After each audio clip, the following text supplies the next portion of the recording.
Baik.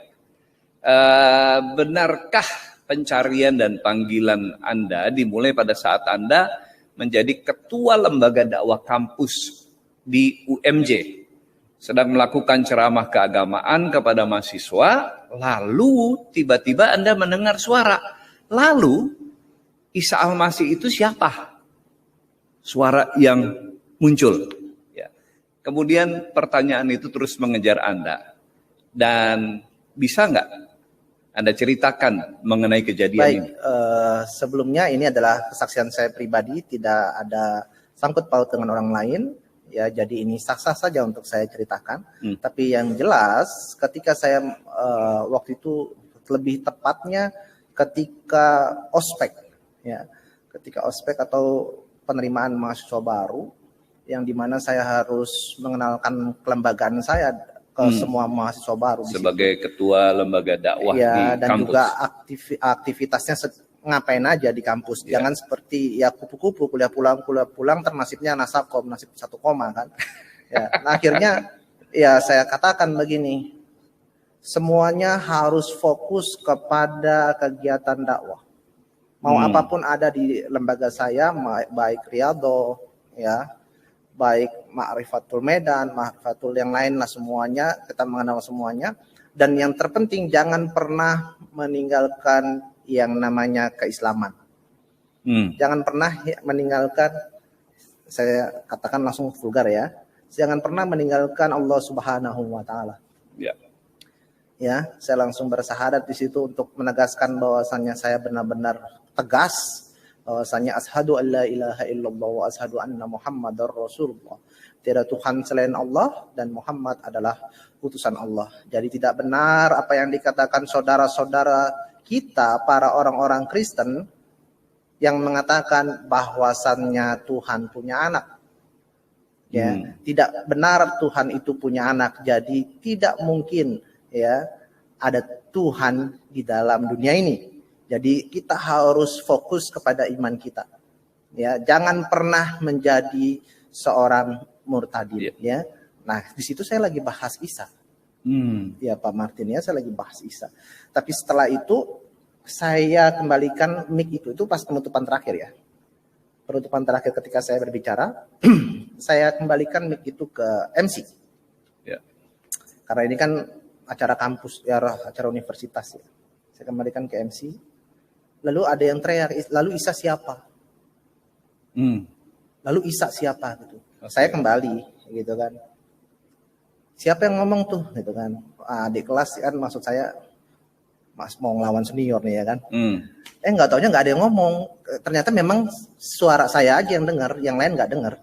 Oh, jadi tadinya Pak Fadil mengira itu teriakan adik-adik mahasiswa yang baru ini. Betul. Mempertanyakan, Isa itu siapa? Begitu. Ya, entah itu mahasiswa baru atau teman-teman saya yang selevel tapi jahil gitu kan, mau godain gitu. Tapi setelah saya cari tahu ternyata tidak ada yang ngomong itu. Terus akhirnya saya kembali ke sekretariatan saya. Dulu saya punya sekretariat kecil aja, ya, buat lembaga kita. Ya. Jadi kesimpulannya nih, Pak Fadil menyadari bahwa itu bukan siapa-siapa tapi suara yang didengar sendiri oleh Pak Fadil. Betul. Bukan teman-teman yang teriak begitu ya. Betul. Saya sudah konfirmasi ke semua teman-teman, bahkan saya sudah tanyakan kepada semua mahasiswa baru pakai mic. Enggak ada. Dan akhirnya bukan hanya saat itu. Nah, ketika di sekretariatan saya juga terdengar. Jadi saya waktu itu saya masih ingat ambil sebuah kertas, saya tulis-tulis gitu kan. Karena saya tuh orangnya suka nulis juga kan, dan terbukti saya sudah mengeluarkan 4 buku, dan buku yang terakhir adalah Selubung yang Tersingkap ya. Nah, saya nulis, lalu nggak jauh ada jendela ya terbuka, jendela terbuka itu, dengar dari jendela itu, lalu lalu Isa itu siapa? Muncul kedua kali pertanyaan itu, suara itu. Saya samperin, saya kira ada yang mau jahilin saya gitu Pak. Saya samperin, nggak ada. Baru saya keluar belok dari jendela untuk untuk berjalan ke meja saya, suara itu ada lagi. Lalu Isa siapa? Saya langsung cepet-cepet lihat. Nggak ada orang juga Pak. Nggak ada orang. Ya udah saya cuekin, saya diemin selama berapa minggu ya, seminggu atau 2 minggu saya cuekin aja. Tapi saya nggak bisa tidur. Kayak ada suara nyamuk yang terngiang-ngiang di dalam di kuping ini ketika ditepak, gak hilang-hilang. Waduh, kalau itu saya pusingnya sih sampai sini nih otak nih. Gitu. Lalu Isa siapa? Lalu saya malas aja nyari siapa itu. Tuhannya orang Kristen, ngapain cari? Gak penting buat saya cuekin. Tapi terus terngiang-ngiang. Nah, disitulah saya mulai agak, bukan stres ya, tertekan aja dengan kondisi seperti itu. Awalnya Bapak berusaha tidak mempedulikan suara itu, Betul. tapi kemudian suara itu terus mengejar. Betul. Dan itu membuat stres. Ya. Karena awalnya tidak dipedulikan, tapi terus karena dikejar. Nah, betul. Itu yang membuat saya mau dicari tahu buat apa, itu bukan Tuhan saya gitu kan. Walaupun saya mengimani sebagai nabi, tapi kan buat saya nggak penting.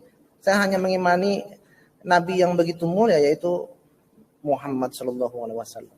No, iya.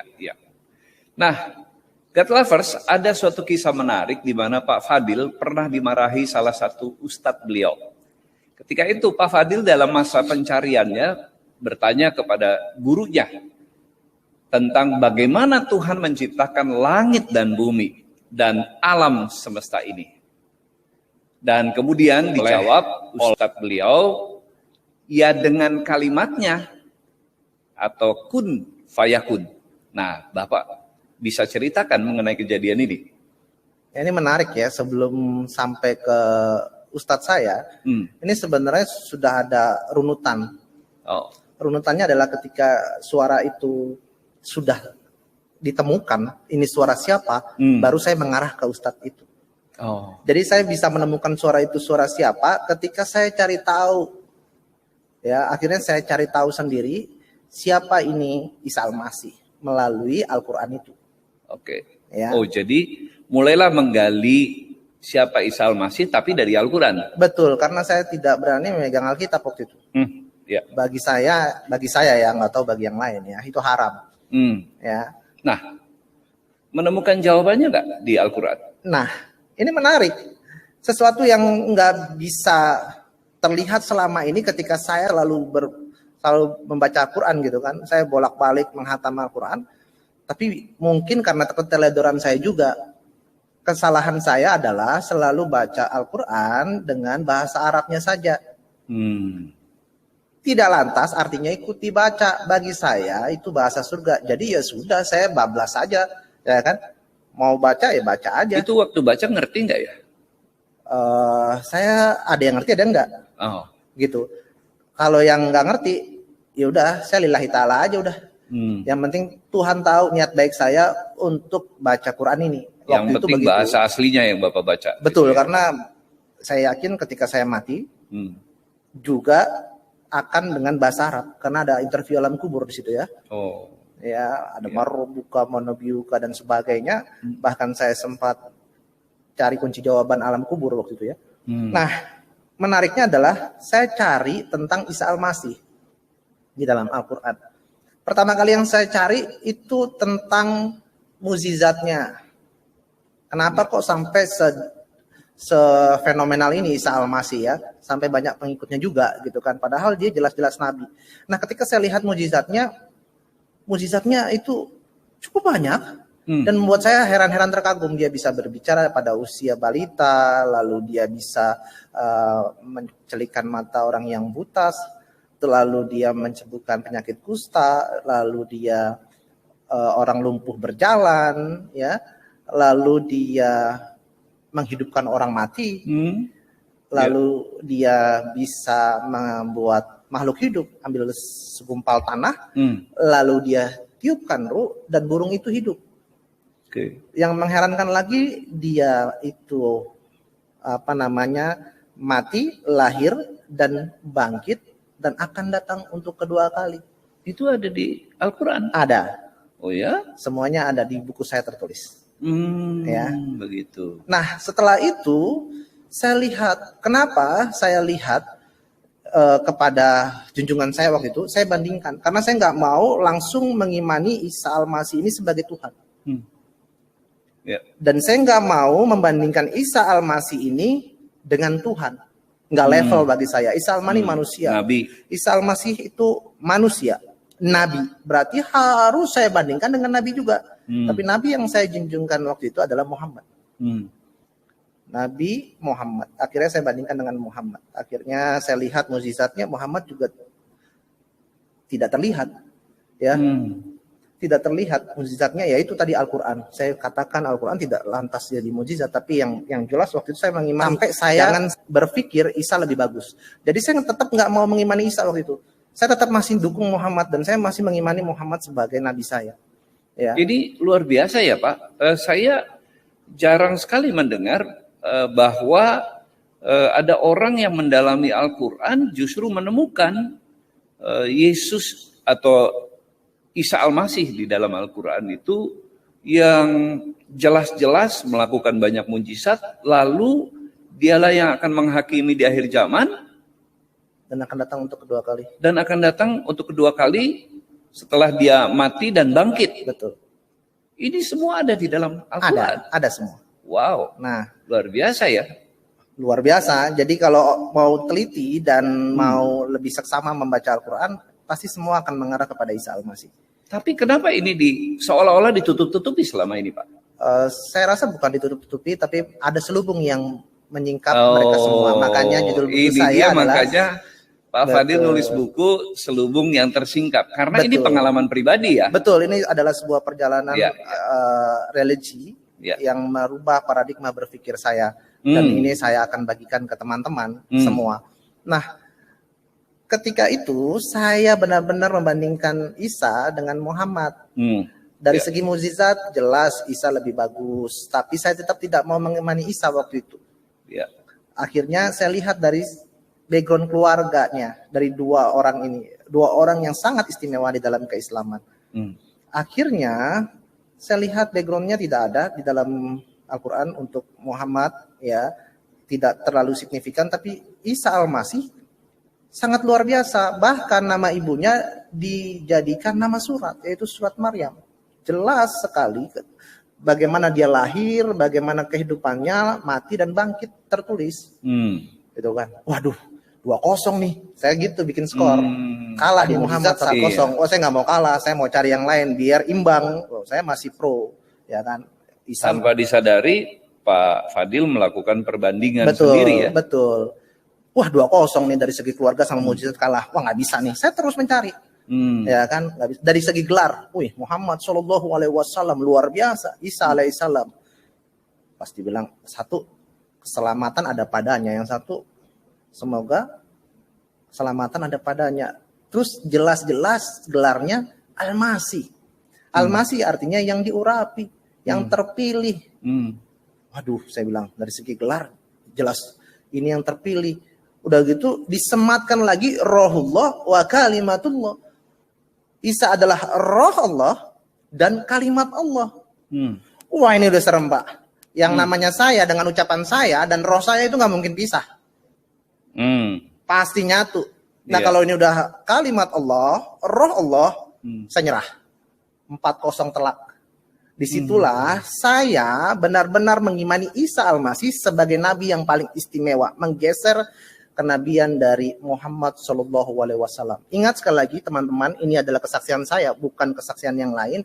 Jadi ini adalah pola berpikir saya. Ya, mohon maaf ya. Tapi saya tidak mengimani Isa waktu itu sebagai Tuhan, hanya sebagai nabi yang istimewa. Makanya syahadatnya saya ganti. Kalau dulu kan asyhadu an la ilaha illallah wa asyhadu anna Muhammadar Rasulullah, ya kan? Ketika saya mengimani Isa Al-Masih, saya ganti asyhadu an la ilaha illallah wa asyhadu anna Yesus Al-Masih. Jadi mulai bergeser, nabinya yang digeser. Nabinya bergeser dari Nabi Muhammad ke Nabi Isa. Betul. Oh, makanya syahadatnya berubah. Nah, saya ini nggak diprotes orang. Oh, itu sangat ekstrim, Pak. Sangat ekstrim. Kenapa? Karena saya belum mengerti tentang ketuhanan Isa waktu itu. Tapi saya tahu jelas bagaimana Isa bermukjizat dan punya kepribadian. Mau dibilang Tuhan tapi dia manusia, mau dibilang manusia tapi dia adalah kalimatnya dan rohnya. Nah, di situ saya bingung, akhirnya saya bersyahadat itu. saya langsung sebarkan ke ya adik-adik kelas kemana, saya dianggap sesat lah. Nah disitulah saya punya ikrar begini, saya mau datangin ustadz saya. Kalau ustadz saya bisa jawab semua pertanyaan saya nggak jadi mengimani Isa Al-Masih adalah nabi yang paling istimewa. Saya kembali lagi kepada Muhammad. Iya. Nah, mulailah Bapak menemui ustadz Bapak. Betul. Nah, saya nemuin ustadz saya, assalamualaikum, waalaikumsalam. Sebenarnya janjian dulu karena saya biasa memang sering telepon-teleponan, WhatsApp, tapi kayaknya ustadz ini sudah tahu kalau saya itu agak menyimpang. Tapi ya wajar-wajar aja. Dalam dunia akademik itu adalah seluas-luasnya berpikir. Kalau di dunia akademik gitu kan, kecuali orang-orang yang tidak mau belajar. Kalau orang-orang tidak mau belajar, dikit-dikit salah, penistaan dan sebagainya. Nah, itu sebuah kekeliruan. Biarkan kita berpikir. Nanti juga ada tahu kalau kita salah, ya kita ketahuan salah. Ada pola pikir pembanding. Nah makanya saya nggak mau berdiri sendiri. Saya menghampiri ustadz saya. Saya bilang gini, Ustadz, ntar kita janjian ya. Oh boleh, mampir aja ke rumah. Boleh ya das. Maghrib saya ingat banget tuh ya. Datanglah. Assalamualaikum Ustadz. Waalaikumsalam. Halo, gimana kabarnya? Baik, ya kan. Ini bahasa Indonesia. Kalau sana kita pakai bahasa pesantren. Oh iya. Ya. Oke. Hai Pak Lukiahi. Ya, ana bi khair. Ya kan khair. Ayo tafadhol masuk gitu kan. Ini saya artikan bahasa Indonesia aja. Sehat. Ustadz saya mau nanya nih. Oh, ini intinya ya. Saya mau nanya nih. Ustadz saya bilang, silahkan. Ustadz, saya mau tahu siapa yang menciptakan langit, bumi dan segala isinya. Ustadz saya bilang, ya Allah Subhanahu wa Ta'ala ladil. Gitu. Nah, saya langsung katakan, yes, na'am Ustadz, betul sekali. Sepakat, setuju. Ya kan? Tapi bagaimana caranya Allah Subhanahu wa Ta'ala ini menciptakan langit, bumi dan segala isinya? Ustadz saya bilang, ya dengan kalimatnya lah. Kun fayakun, maka jadilah. Lalu saya juga bilang, sepakat Ustadz, nah, yes, gitu, ya kan. Terus Ustadz saya bilang, lalu apa yang jadi masalah? Permasalahannya Ustadz, saya menemukan ini. Apa tuh? Ya, nih di Quran Al-Imran, ya, ayat 45 dinyatakan bahwasannya Isa Al-Masih itu adalah kalimatnya. Iya. Berarti yang menciptakan langit, bumi dan segala isinya adalah Isa Al-Masih karena dia kalimatnya. Berarti seluruh manusia harus mengimani Isa Al-Masih sebagai pemilik jagat raya ini dan sebagai Tuhan. Ustadz saya sudah mulai melotot, ya kan? Dia nggak bisa begitu, kan gitu kan? Bagaimana caranya? Ya terus di Al-Quran begini tulisannya, Isa Al-Masih kalimatullah. Ustadz bilang dengan kalimatnya kun fayakun. Allah menciptakan dengan kalimatnya. Nah ini kalimatnya. Nah kalimatnya dijelaskan juga Isa Al-Masih. Ya. Oke. Nah akhirnya dia termenung tuh Ustadz. Pas dia termenung, saya langsung secara otomatis bukan mau nyerang ya, tapi saya mau meneguhkan pemikiran saya ini. Karena juga saya sempat baca tentang Al-Quran begitu dalam. Sebelumnya saya baca doang, nggak mendalami. Saya bilang, Ustadz, kalimat itu pencipta atau ciptaan? Ustadz saya nggak berani jawab, takut kejebak. Karena pertanyaan pertama dia udah mulai kejebak. Pertanyaan yang sekarang saya dia nggak mau menjawab. Akhirnya saya bilang, Ustadz, kalimat Allah atau kalimatullah itu bukan pencipta atau ciptaan. Saya bilang, ya kalimatullah ya itu ya adalah sesuatu yang menyatu melekat pada Allah itu sendiri, ya kan? Saya tahu dia nggak mau jawab kenapa ya, karena kalau dia bilang pencipta berarti dia mengimani yang Al-Imran 45 tadi bahwasanya Isa Al-Masih adalah pencipta. Dan gak mungkin dia bilang ciptaan, karena mana mungkin ciptaan bisa menciptakan pencipta, makanya dia diam. Gitu loh. Jadi saya berpikir kalimatullah itu adalah bagian dari Allah itu sendiri karena kalimatnya, karena saya, roh saya dan kalimat saya atau suara saya nggak mungkin terpisah. Iya. Karena itu orang-orang Kristen menyebutnya sebagai anak Tuhan, anak Allah, ya kan? Langsung pas saya ngomong begitu diserang. Apa saya dalam hati, saya keceplosan kali ini, anak Allah gitu kan, anak Tuhan. Langsung ada serang. Nah, kalau dia anak Tuhan, siapa ibunya? Saya langsung berpikir, oh berarti kalau Isa anaknya, dia berpikir Allah bapaknya, berarti dia mau tahu siapa ibunya. Waduh, saya keceplosan dibilang anak Allah nih, dia langsung serang saya. Tapi saya senang karena ada dialog. Nah, inilah yang buat saya senang dengan orang-orang yang berpendidikan, dalam artian mau berpikir gitu kan. Kalau bukan sumbu pendek ya, kalau dikit-dikit maunya marahin nggak bakal nemu semuanya. Iya. Ya kan? Akhirnya saya menjelaskan begini, Ustadz percaya nggak kalau Tuhan itu, Allah itu bisa ada di mana-mana? Percaya. Ustadz percaya nggak? Ya, kalau kalimatnya turun menjadi firman yaitu Al-Quran. Percaya? Nggak percaya kalau kalimatnya turun menjadi manusia. Nuzul menjadi manusia. Gitu kan? Nah, kata anak di sini Ustadz bukan berarti itu anak biologis. Saya gituin, bukan berarti anak biologis. Anak ini adalah kata sematan bagi Isa Al-Masih yang disematkan dari pengikutnya. Karena dia adalah bagian dari Allah itu sendiri. Kalau saja ada kata yang lebih dekat daripada kata anak, maka kata itu yang akan disematkan. Permasalahannya kata yang sangat dekat itu adalah anak. Contoh, anak itu kan nggak bisa dipisahkan dengan bapak, atau kata sematan ini menghubungkan hubungan yang begitu dekat. Contohnya begini, anak Gunung Salak, ya kan, nggak mungkin bisa jauh.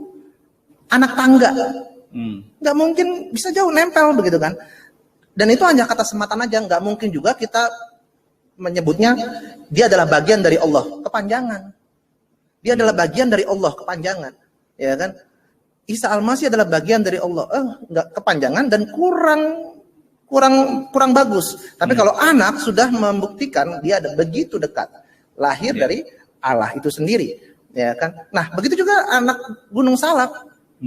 Itu adalah bagian dari pecahan gunung kepanjangan.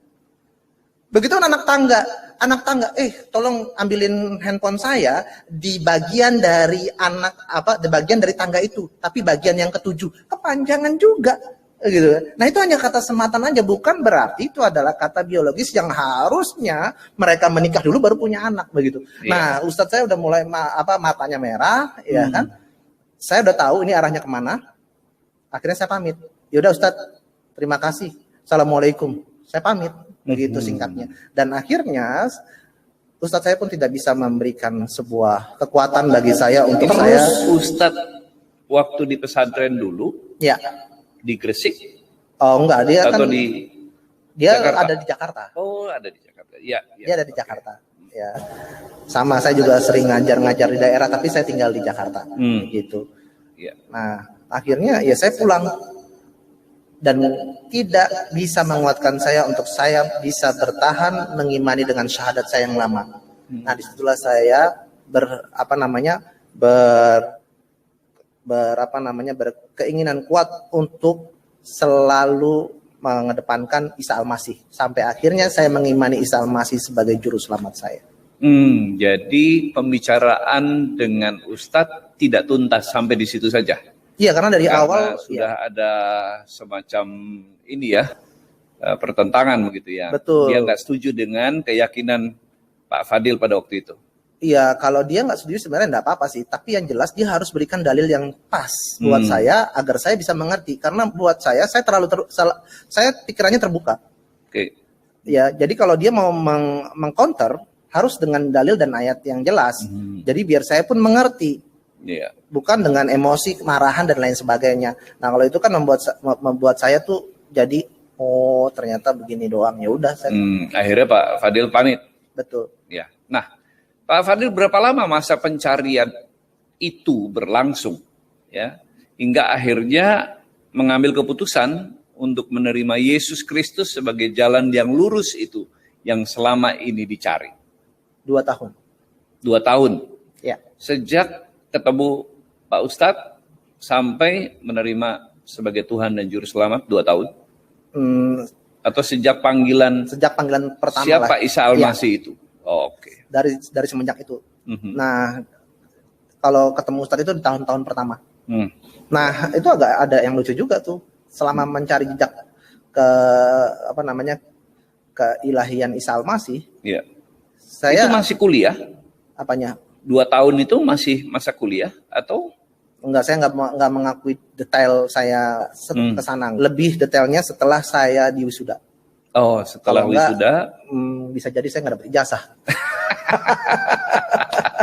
Jadi berani terang-terangan setelah saya di wisuda dan sudah dapat ijazah dan saya mencoba mencari tahu tentang keilahian Yesus dengan datang ke gereja, lalu ke masjid juga tetap masih, sholat masih, ya sholat masih, ke gereja masih.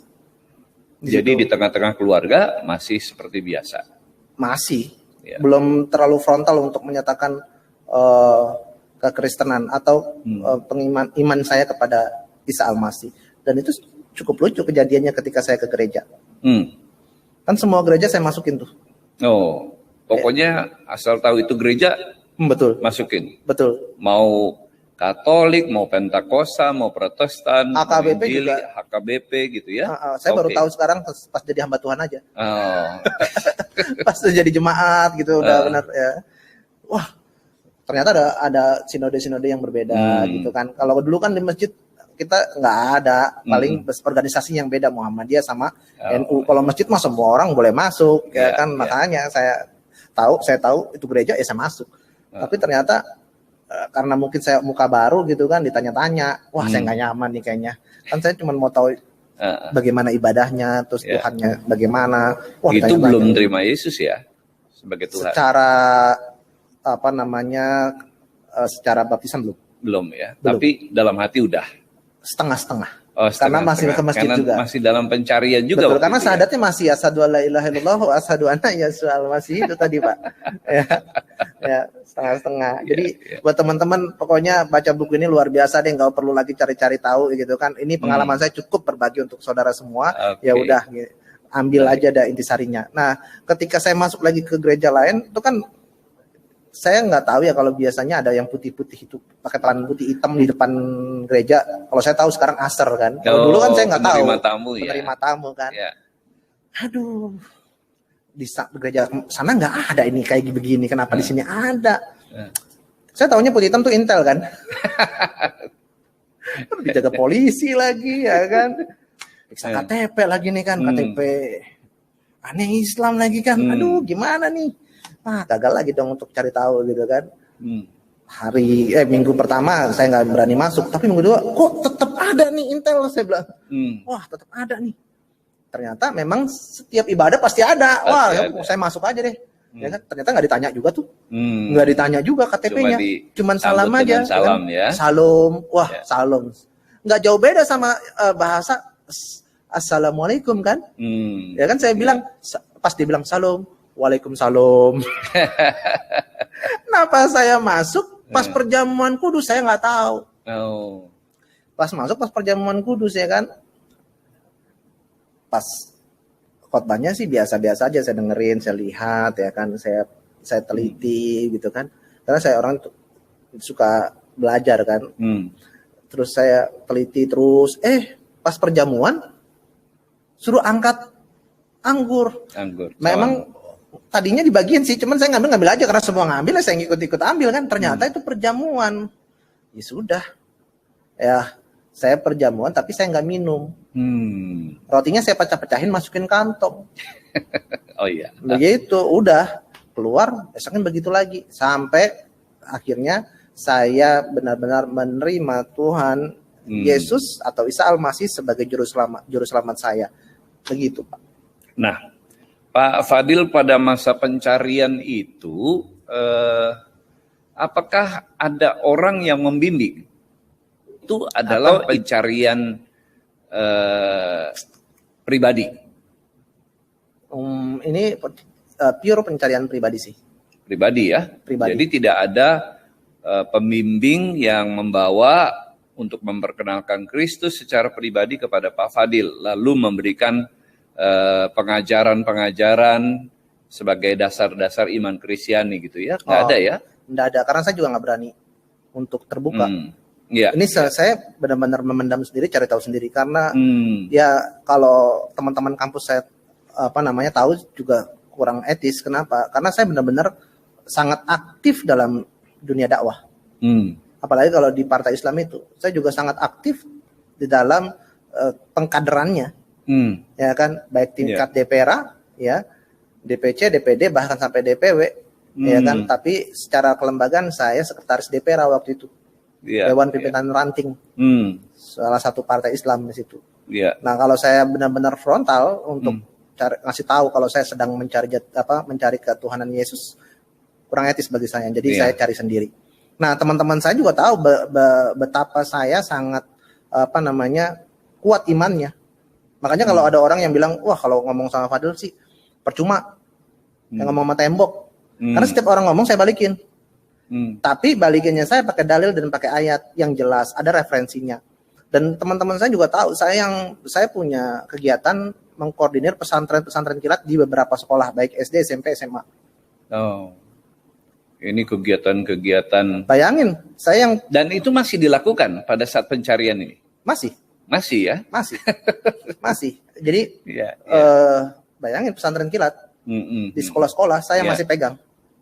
Wow. Dan pengajarannya tidak pernah saya rubah kepada pengajaran kekristenan, tetap sama.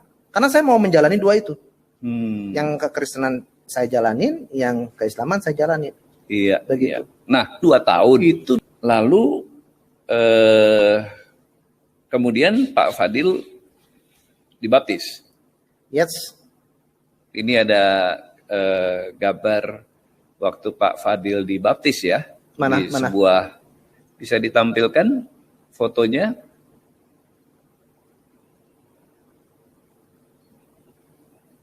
Oh, kita lewatkan saja.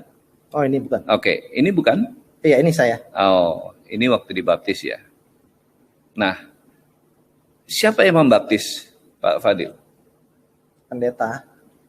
Oh, di sebuah gereja ya? Iya. Oke. Saya nggak mau sebutin namanya. Iya, baik. Jadi ini pada saat Pak Fadil dibaptis, lalu bagaimana reaksi keluarga waktu dengar? Kan itu harus memproklamirkan bahwa saya sudah jadi pengikut Kristus. Keluarga bagaimana tuh? Keluarga sih tahu sebenarnya. Tapi keputusan yang saya yakini ya tanggung jawab saya pribadi. Oh. Begitu. Jadi bukannya saya tidak minta izin. Nah, kalau dalam keislaman, laki-laki itu berhak untuk menentukan sikapnya. Baik dalam perkawinan, dalam keputusan apapun, berhak memutuskannya. Jadi kalaupun saya menikah misalkan, tidak ada orang tua, saya masih sah. Kecuali perempuan, tidak sah. Saya tahunya begitu. Jadi keputusan yang saya ambil adalah tanggung jawab saya. Jadi ya udah. Tapi sebenarnya keluarga sudah tahu. Dan Nah, apa reaksi keluarga dan orang-orang di sekeliling Pak Fadil di kampus yang teman-teman kuliah, lalu teman-teman dakwah, lalu di partai? Ini kan menyangkut semuanya Ya, selama saya fokus mempelajari ketuhanan Isa Al-Masih, saya di Kalimantan. Oh, Pak Fadil menyingkir ke Kalimantan. Iya, karena begitu banyaknya orang yang ya ada tekanan lah ya. Ada tekanan ke Kalimantan. Okay. Nah, 2014 saya kembali ke Jakarta. Berapa tahun di Kalimantan? Kurang lebih dari 2010 ke 2014 lah ya. Oh, 4 tahun. Ya 3 atau 4 tahun lah. Di sana sambil bekerja, lalu juga di dalam pencarian itu ya? Iya, sebelumnya kita ya hidupnya biasa aja, nggak ada kerjaan. Oh, tapi gitu. Berpikir kita nggak punya keluarga sama sekali, yang lamar kerja di sana sini. Oke. Akhirnya ya sambil bekerja, sambil melayani. Untuk bisa hidup di Kalimantan ya? Iya, pertama kali saya ke sana, ya saya tidurnya ya di musola. Oh, gitu. Kalau diperiksa KTP saya masih Islam. Iya. Ya kan disuruh ngaji ya saya bisa jadi guru ngaji di situ. Ya kan, jadi ya udah, saya jadi marbotnya. Gitu. Karena juga ada Kalau orang Islam tuh punya jamaah tablik ya, yang suka ke daerah-daerah, ya saya juga ngobrol sama mereka, tidur bareng dan sebagainya begitu. Jadi kita ngampar aja, ngemper di Betul, Kalimantan nih. Betul, tapi saya memutuskan untuk menetap di sana beberapa tahun dan akhirnya mencari pekerjaan dan diterima. Karena ada background sarjana kan. Ya, ya. Baik, terima kasih Pak Fadil. God Lovers, tidak terasa kita telah sampai di penghujung talk show ini. Pak Fadil, sebagai pertanyaan penutup, apa pesan Anda kepada God Lovers yang sedang menonton acara pada siang hari ini? Pesan saya kepada semua orang, bukan hanya kepada umat Kristen saja, tapi kepada semua orang ya, tolong baiknya kita itu meneliti, menelaah, dan coba belajar terlebih dahulu apa yang kita dengar. Baiknya diuji terlebih dahulu apa yang kita dengar. Jangan langsung percaya. Karena saya sendiri merasakan berpuluh-puluh tahun baik di pesantren, di kampus, bahkan di lembaga-lembaga dakwah yang saya geluti, saya hanya tipe orang yang percaya aja. Belum tentu benar. Ya, jadi saya mau nyatakan di sini, tolong teliti, telaah, dan pelajari serta uji apa yang kita dengar agar kita tahu kebenarannya dan kita tidak salah jalan. Karena jangan fokus kepada agama, karena orang yang beragama belum tentu bertuhan. Ya, hanya Tuhan yang bisa menyelamatkan kita dan kita harus mengenal siapa Tuhan yang sebenarnya yang bisa menyelamatkan kita. Saran saya, ya hanya Isa Al-Masih saja yang bisa menyelamatkan kita, karena dialah kalimatullah dan rohullah.